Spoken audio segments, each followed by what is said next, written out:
ان کے ساتھ معاملہ کیا ہوگا؟ 3 بنیادی عقیدے ہیں نا، توحید ہے، رسالت ہے اور آخرت ہے۔ تو ادھر آخرت کے بارے میں ارشاد فرمایا کہ مجرمین کو، جرم کرنے والوں کو جہنم کے کنارے کھڑا کر دیا جائے گا، اور جہنم کی ہولناکی اور سختی جب دیکھیں گے نا مجرم اور گناہگار، تو کہیں گے اللہ ایک بار ہمیں واپس دنیا میں لوٹا دے، ساری زندگی تیری بات مانیں گے، ساری زندگی شریعت پہ عمل کریں گے، اس تکلیف والی جہنم سے ہمیں بچا لے۔ رب کریم فرماتے ہیں اگر بالفرض والمحال ہم ان کا یہ مطالبہ مان بھی لیں اور انہیں دنیا میں بھیج بھی دیں، تو دنیا میں جانے کے بعد بھی وہی کام کریں گے جو کر کے آئے تھے، پھر یہ جو ہے نا منکر ہو جائیں گے۔ تو صرف اوپر اوپر کی ان کی باتیں ہیں۔ اس سے آگے وَإِذَا رَأَيْتَ الَّذِينَ يَخُوضُونَ فِي آيَاتِنَا فَأَعْرِضْ عَنْهُمْ حَتَّى يَخُوضُوا فِي حَدِيثٍ غَيْرِهِ۔ اس آیت کے اندر اللہ تعالیٰ نے اہل باطل لوگوں کی مجلس میں جانے سے منع فرمایا۔ حضور پاک صلی اللہ علیہ وسلم کو رب کریم نے فرمایا کہ جب آپ نیکی کے کام میں اور یہ برائی کے کام میں شروع ہو گئے ہیں تو آپ ان سے منہ ہٹا لیں، آپ برائی والوں سے منہ ہٹا لیں، یہ جانیں اور ان کا خدا جانے۔ یہ حکم تو حضور پاک علیہ السلام کو ہے، لیکن اس سے محکوم اور اس کے مخاطب پوری امت ہے، ساری امت کو یہ حکم ہے کہ اگر کہیں برائی کی جگہ ہو، گناہ کی جگہ ہو، خطا کی جگہ ہو، رب کریم کی نافرمانی کے معاملات ہو، تو ان کو چھوڑ دینا چاہیے، اس سے ہٹ کے بندہ کسی اور کام میں لگ جائے۔ اس کے آگے اللہ تعالیٰ نے حضرت ابراہیم علیہ السلام کی بات کی ہے۔ ابراہیم علیہ السلام امام الموحدین، رسول الموحدین ہے، یعنی توحید کی بنیاد حضرت ابراہیم علیہ السلام نے یوں رکھی ہے کہ والد آزر جو ہے حضرت ابراہیم کا ابا، وہ بت ساز ہے، بت پرست ہے، اور ابراہیم علیہ السلام بیٹے ہیں اور بت شکن ہیں، یہ بتوں کو توڑنے والے ہیں۔ وہ بت کی فیکٹری بنانے والا ہے، بت بیچتا ہے، بت تراشتا ہے، بتوں کو آگے چلاتا ہے۔ تو باپ نے تو اتنا کہا تھا نا کہ اے ابراہیم آپ بت پرستی شروع کر دیں، میرے دوستوں کو منع کرنا چھوڑ دیں، آپ بھی ہمارے ساتھ آ جاؤ، اور اگر تو نے روکا نہیں لَإِن لَّمْ تَنْتَهِ، اگر آپ نہ رکے نا لَأَرْجُمَنَّكَ وَاهْجُرْنِي مَلِيًّا، پتھر اٹھا کے تمہیں مار دوں گا، پتھروں سے بارش کر کے، اور تو میرے سے دور ہو جا، ہٹ جا۔ یعنی یہ جملہ حضرت ابراہیم علیہ السلام کو والد نے کہا، تو حضرت ابراہیم علیہ السلام نے ان کا گھر چھوڑ دیا، فرمایا ابا میں جا رہا ہوں، جب تک اللہ نے منع نہ کیا تب تک آپ کی اللہ سے معافی مانگوں گا، اور جب رب نے مجھے منع کر دیا کہ مشرک کے لیے معافی نہیں مانگنی، پھر آپ جانو اور آپ کا خدا جانے۔ آزر کفر کی حالت میں مرے ہیں، لیکن حضرت ابراہیم علیہ السلام کا نام آج بھی دنیا میں زندہ ہے۔ یہودیت بھی ان کی قدر کرتی ہے، عیسائیت بھی ان کی قدر کرتی ہے، اور اسی طرح صابی بھی ان کی قدر کرتے ہیں۔ مسلمان کا ایمان کا حصہ حضرت ابراہیم علیہ السلام۔ ہم نماز میں درود ابراہیمی کے اندر ابراہیم اور آل ابراہیم کا ذکر نہ کریں، ہماری نماز کامل نہیں ہے۔ تو اللہ تعالیٰ نے کیا رتبہ حضرت ابراہیم علیہ السلام کو ارشاد فرمایا، یہاں ان کی بات فرمائی اللہ تعالیٰ نے کہ اللہ تعالیٰ نے اس کو اتنا مقام عطا فرمایا اور وہ بتوں کی پرستش سے بالکل دور رہے۔ یہاں جو اللہ تعالیٰ نے بات ارشاد فرمائی ہے وہ حضرت ابراہیم علیہ السلام کے ایک فتویٰ ذکر فرمایا، انی اراکا وقومکا فی غلال مبین۔ حضرت ابراہیم علیہ السلام نے ٹھوک بجا کے اپنے باپ کو مسئلہ توحید سمجھا دیا تھا۔ فرمایا تھا ابا اس مسئلے میں آپ اور آپ کے تمام فالوورز، میں دیکھ رہا ہوں کھلی گمراہی میں ہو، چھپی میں بھی نہیں، یعنی ان پہ اوپر آپ گمراہی کے معاملات میں ہو۔ وہ کہتے ہیں ابراہیم علیہ السلام نے بت توڑے تھے نا، اور کلہاڑا جو تھا نا وہ بڑے بت کے کندھے پہ ٹھہرا دیا تھا۔ تو انہوں نے کہا جی کس نے بت توڑے؟ ابراہیم علیہ السلام فرمان لگے یار تم دیکھو کس نے توڑے، مجھے تو یہ لگتا ہے کہ جو بڑا بت ہے نا اس نے کلہاڑا اپنے پاس رکھا ہوا ہے، یہ غصے میں آیا اور سارے چھوٹے بتوں کو اس نے قتل کر دیا۔ تو انہوں نے ابراہیم علیہ السلام کو دیکھا کہ کیسے ہو سکتا ہے، کہ یار کلہاڑا اس کے پاس ہے۔ اس نے کہا کلہاڑا اس کے پاس ہے، یہ اٹھ سکتا ہے، قتل کر سکتا ہے، یہ ان کو مار سکتا ہے، عقل والی بات کرو۔ ابراہیم علیہ السلام نے فرمایا یہی تو سارا دن میں تمہیں سمجھا رہا ہوں کہ یہ کخ بھی کچھ نہیں کر سکتا، تم اسے خدا مان کے بیٹھے ہو۔ جب یہ اپنی حفاظت نہیں کر سکتا، اسے غصہ نہیں آتا، اسے کوئی چیز کا ہوش اور حواس نہیں ہے، آپ اسے الہ مان کے بیٹھے ہو۔ تو یہ بات ان کو صرف سمجھانے کے لیے ابراہیم علیہ السلام نے ایسے کیا تھا کہ بل فعلہ کبیر، یہ تو بڑے بت نے ایسے کیا ہے۔ تو وہ ان کے منہ سے جو نکلوانا چاہتے تھے وہ خود بخود وہاں سے نکل آیا۔ تو یہ بات اللہ تعالیٰ نے ذکر فرمائی۔ اس کے بعد اللہ تعالیٰ نے جو آیت ارشاد فرمائی ہے نا، یہ آیت پورے قرآن کی وحیدۃ العصر آیت ہے، اس جیسی آیت پورے قرآن میں نہیں ہے۔ اللہ تعالیٰ نے ان آیات میں 18 انبیاء کرام کا نام لیا۔ اس کے علاوہ اس سورۃ انعام کے آیت کے علاوہ پورے قرآن کریم میں کسی آیت میں اللہ نے 18 انبیاء کا ذکر نہیں کیا۔ 18 انبیاء کا اکٹھا نام لیا، اور اکٹھا نام لے کر اللہ تعالیٰ نے فرمایا کہ وہ لوگ شرک سے پاک تھے، وہ لوگ اللہ کے ساتھ جو ہے نا کیا کہتے ہیں ہم سری کے غلط عقیدے سے پاک تھے. اور یہاں پر تمام انبیاء کا اللہ تعالیٰ نے ذکر فرمایا اور ان کے بارے میں بات فرمائی کہ میں نے ان کو اتنا مقام اور مرتبہ دیا. اب یہ 18 انبیاء کرام کون ہیں؟ قرآن کریم میں سارے انبیاء کے نام منشن ہیں. حضرت ابراہیم علیہ السلام، حضرت اسحاق، حضرت یعقوب، حضرت نوح، حضرت داؤد، حضرت سلیمان، حضرت ایوب، حضرت یوسف، حضرت موسیٰ، حضرت ہارون، حضرت زکریا، حضرت یحییٰ، حضرت عیسیٰ، حضرت الیاس، حضرت اسماعیل، حضرت یسع، حضرت یونس، حضرت لوط علیہم الصلوات والسلام علی نبینا صلی اللہ علیہ وسلم. ان تمام انبیاء کا اللہ تعالیٰ نے ذکر فرمایا اور فرمایا ان سب کو حکم دیا گیا ہے کہ آپ اللہ کی تعلیمات پہ عمل کریں. مراد یہ کہ توحید تو سب انبیاء میں ایک ہے نا، لا الہ الا اللہ سب انبیاء میں ایک رہا، آدم علیہ السلام سے لے کر رسول اللہ صلی اللہ علیہ وسلم تک. ہاں شریعت کے احکامات مختلف آتے رہے تو اس کو اللہ تعالیٰ نے ذکر فرمایا. اس سے پتہ چلا بنیادی تعلیم شریعت کی یکساں رہی ہے 1,24,000 انبیاء میں. پھر اللہ تعالیٰ نے اپنی ذات کے بارے میں بات ارشاد فرمائی اور اپنی ذات کی قدرت کے بارے میں اللہ تعالیٰ نے فرمایا کہ اللہ تعالیٰ کی ذات کیا ہے؟ یخرج المیت من الحی.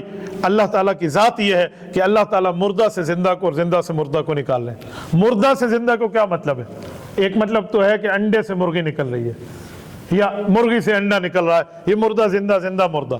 اور ایک معنی ہے کہ کافر سے مسلمان پیدا ہو رہا ہے اور مسلمان سے اللہ معاف فرمائے کافر پیدا ہو رہا ہے. تو یہ دونوں باتیں یہاں اللہ تعالیٰ نے ارشاد فرمائی یہ قدرت کاملہ کا معاملہ ہے اور اللہ کی ذات اور معرفت کی دلیلیں ارشاد فرمائی. اس کے آگے لا تدرکہ الابصار وہو یدرک الابصار وہو اللطیف الخبیر میں رؤیت باری تعالیٰ کا نظریہ بیان فرمایا. یعنی اللہ تعالیٰ کو دیکھا جا سکتا ہے یا نہیں دیکھا جا سکتا. تو اس بارے میں اہل سنت والجماعت اہل حق کا عقیدہ اور نظریہ یہ ہے کہ کوئی آنکھ دنیا میں رہ کر اللہ کو نہیں دیکھ سکتی. آنکھ مخلوق ہے اور رب خالق ہے. مخلوق کی کیا مجال ہے کہ خالق کا احاطہ کر سکے؟ تو آنکھ اللہ کو نہیں دیکھ سکتی اس دھرتی پہ. لا تدرکہ الابصار. پھر آگے فرمایا وہو یدرک الابصار. رب کریم تو آنکھوں کا احاطہ کیے ہوئے ہیں. وہو اللطیف الخبیر. رب کریم باریک بین بھی اور ہر چیز سے خبردار بھی ہے. یہاں ایک سوال اٹھتا ہے کہ قیامت میں تو اللہ کا دیدار ہوگا. تو بھائی وہ قیامت کی بات ہے، دنیا کی بات نہیں، آخرت کی بات ہے. اور ادھر جو ہوگا وہ بھی محدود، ہم جو زیارت کر سکیں گے جتنی آنکھ میں ہے. پورے اللہ کی صفات کا ہم احاطہ وہاں بھی نہیں کر سکیں گے. پھر ایک سوال اٹھتا ہے کہ کیا ہمارے نبی پاک علیہ السلام نے اللہ تعالیٰ کو دیکھا ہے یا نہیں؟ نبی علیہ السلام نے دنیا میں رہ کر کیا دیکھا؟ حضور تو عرش پہ گئے ہیں، وہ دنیا سے اوپر کی بات ہے. تو ادھر حضور پاک علیہ السلام نے اللہ کا دیدار کیا ہے. کتنا دیدار کیا ہے؟ احاطہ تو اس پہ بھی نہیں ہے کہ مخلوق جتنے بڑے رتبے پہ ہو خالق کا احاطہ تو نہیں کر سکتے نا. لیکن وہ دنیا سے باہر رہ کر زیارت ہے. دنیا میں کوئی بھی اللہ کو یہاں دیکھ نہیں سکتا. اسی لیے اللہ تعالیٰ نے انبیاء کرام کا سلسلہ شروع فرمایا ہے کہ ہم جس کی عبادت کرتے ہیں اس کو دیکھ کے عبادت کریں، اس کو سن کے کریں. تو نہ ہم دیکھ سکتے ہیں نہ اسے سن سکتے ہیں ڈائریکٹ. تو اللہ نے نبی کا واسطہ درمیان میں رکھا جو نبی اللہ کو سنتا بھی ہے اور اللہ کو دنیا سے باہر دیکھ بھی لیتا ہے. تو اس نبی کے واسطے سے ہم یہاں دنیا میں چیز بات مانتے ہیں. تو یہ رؤیت کی پورے مسئلے کو اللہ تعالیٰ نے یہاں بات ارشاد فرمائی اور یہاں سے 7ویں پارے کا اختتام ہو جاتا ہے. جزاکم اللہ تعالی وآخر دعوانا ان الحمد للہ رب العالمین.